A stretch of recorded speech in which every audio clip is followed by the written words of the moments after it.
Have you guys ever wondered why the Republican Party has basically made its top two issues abortion and the border wall?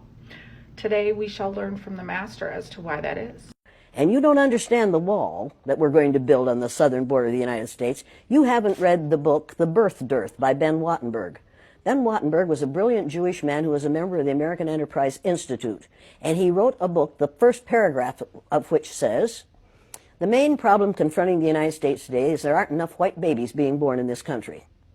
He was an advisor to presidents of the United States. He wrote the book in 1987.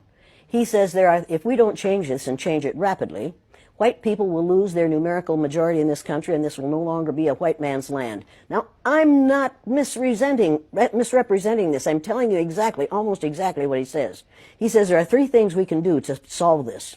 Number one, we could pay women to have babies, as they have been doing in Western European nations for years. Then he says, and these are his words, not mine, unfortunately, we would have to pay women of all colors to have babies, so we don't want to do that.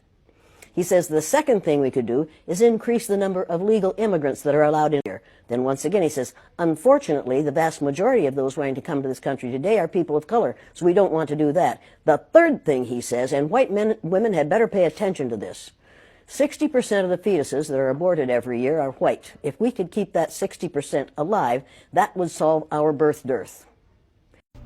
Does that make sense? It's never been about protecting babies and always been about protecting the white majority and control.